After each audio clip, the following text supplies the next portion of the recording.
Foucault adalah salah satu pemikir postmodernisme yang menyumbangkan ide dan pemikiran khas yang cukup berpengaruh dalam perkembangan pengetahuan manusia. Analisisnya yang kritis dan tajam tentang berbagai hal seperti sejarah, epistem, wacana, kekuasaan, dan pengetahuan mampu memberikan warna baru dalam pemikiran postmodernisme, yang sejauh ini pemikirannya masih menjadi bahan perdebatan yang hangat dan menarik. Michel Foucault lahir pada tanggal 15 Oktober tahun 1926 di Poitiers, Prancis, dengan nama Paul Michel Foucault. Ibunya bernama Annie Malapert, anak dari seorang dokter bedah.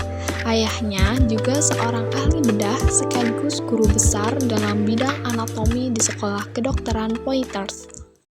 Hai, sekarang saya lagi di Purwakarta nih. Jadi di sini saya bersama salah satu pedagang yang akan saya wawancarai tentang hubungan antara uang dan kekuasaan. Nah, untuk pertanyaan pertama, bagaimana sih menurut Bapaknya itu terkait hubungan antara uang dan kekuasaan dalam perdagangan di perdagangan atau bisnis yang sedang dijalankan sekarang? Memiliki uang berarti modal yang kita punya itu bisa lebih untuk memutar kembali gitu, modal itu buat berdagang. Semakin kita punya banyak uang, modal kita kayak waktunya itu semakin panjang, nggak habis-habis. Artinya nggak habis-habis.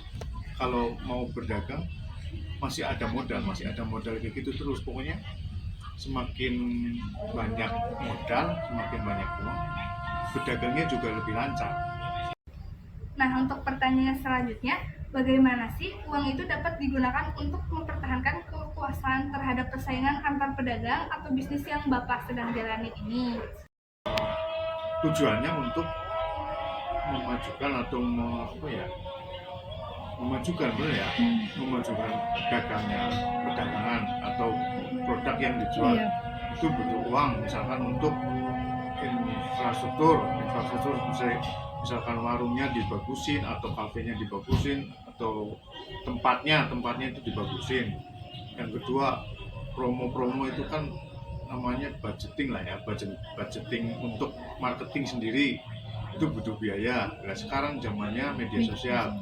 Nah, bisa lewat kayak Facebook Ads atau itu iklan, media promosi lewat media sosial, Instagram, TikTok itu sekarang berbayar. Ini itu bisa powernya itu semakin kita berpower itu bisa digunakan di media sosial. Yang terakhir ini, bagaimana sih menurut Bapaknya terkait hubungan antara uang itu dapat membentuk pengaruh di masyarakat modern ini? Ya sangat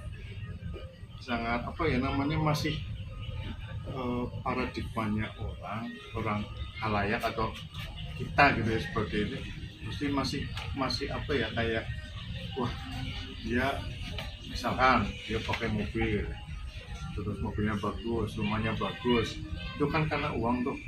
Nah, pengaruh sosialnya pasti status sosialnya lebih tinggi, dianggapnya lebih tinggi. Jadi kalau pengaruh judulnya antara pengaruh uang terhadap masyarakat dalam membentuk masyarakat modern. Iya, itu sekarang masyarakat lebih ke materialisme gitu loh. Jadi kalau lebih ke yang dicari itu materi dari pagi sampai sore, dari pagi itu cuman materi aja loh. Jadi